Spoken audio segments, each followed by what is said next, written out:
আজকে সকালে অ্যালার্মটা ঠিকই বেজেছিল, কিন্তু কোন ফাঁকে যে নিজে বন্ধ করে আবার ঘুমিয়ে গেছি, এটার পেছনে কারণ একটাই ছিল, সকাল থেকে বৃষ্টি। এদিকে প্রহরের বাবা ভোর 5টায় উঠেই পড়াশোনা শুরু করেছে, আর আমি 8টা 20-এর দিকে ঘুম থেকে উঠে নাকে মুখে প্রহরের বাবাকে একটু লেবু জল বানিয়ে নিজে চলে এসেছি বারান্দায়। বৃষ্টি হলে আমাকে বারান্দায় আসতেই হবে, এটা আমার একদম পুরাতন একটা অভ্যাস। বৃষ্টি দেখতে দেখতে কোথায় এক কাপ ধোয়া ওঠা কফি খাবো সেটা না খেয়ে খাচ্ছি লেবু জল। ইদানিং লেবু জল খাওয়াতে আমার একটু ঠান্ডা লাগার প্রবণতা কমেছে, এই জন্য আমিও কন্টিনিউ করছি।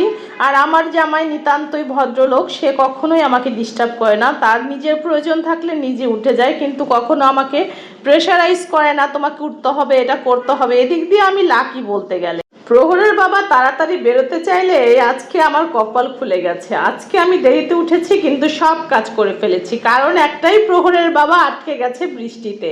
তাকে বললাম তুমি এত বৃষ্টিতে না বেরিয়ে একটু পরে বেরো, আর প্রহরও ঘুম থেকে উঠে গেছে। প্রিয়তি সোনা এদিক দিয়ে ঘুমাচ্ছিল, প্রহরের বাবার সাথে বসে খুনসুটি করছিল। আর প্রহরের যেহেতু আজকে ইংলিশ সেকেন্ড পেপার পরীক্ষা ছিল, তাকে কিন্তু বলতে হয়নি, সে বাবাকে ঠিকই প্রণাম করলো। আর এদিকে প্রিয়তি সোনা উঠে তার বাবাকে বাই করার জন্য দাঁড়িয়ে গেছে বারান্দায়। সে যেহেতু দরজার সামনে বাই করতে পারে নাই, এখন বারান্দা থেকেই করতে হবে।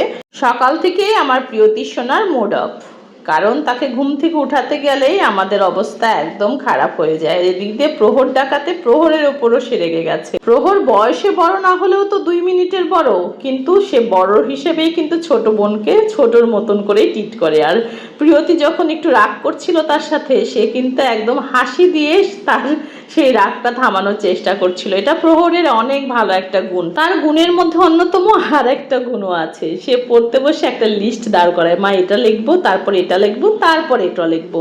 কিন্তু লিখতে যে প্রথমটা লেখার পরে প্রহরকে আর খুঁজে পাই না।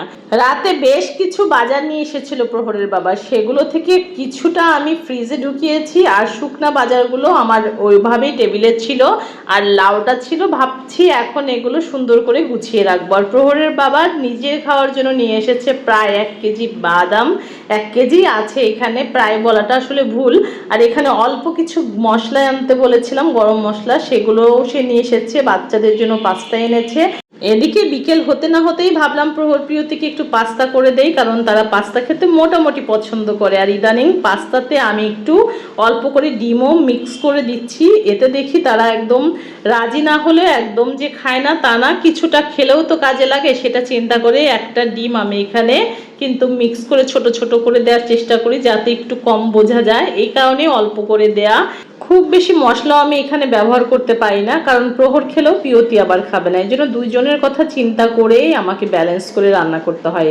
আর অল্প করে মশলা আর সস দিয়ে দিলাম, একটু আঠালো ভাবটাও থাকবে। আচ্ছা সত্যি করে বলো তো তোমরা, আমার ভিডিওটা কি ভালো হয় মেক করা? যদি খারাপ হয় তাহলে কিন্তু অবশ্যই কমেন্ট করে জানাবে, আর কোথায় কোথায় আমাকে সংশোধন করতে হবে সেটাও কিন্তু জানাবে। এর মধ্যে প্রহর প্রিয়তির মিস এসেছিল, তিনি কিন্তু পড়িয়ে চলে গেছেন। আর প্রহর প্রিয়তি টিভির সামনেও বসে গেছে, তাদের পুরো মনোযোগ ছিল টিভির দিকে। তাদেরকে আমি একটু পাস্তাটা দিয়ে বললাম খেয়ে নাও। প্রহরকে পাস্তাটা দিয়ে বললাম, মা সুন্দর করে একটু হাসি দিয়ে দাও তো। ভিডিওটা ভালো লেগে থাকলে অবশ্যই সঙ্গে থেকো।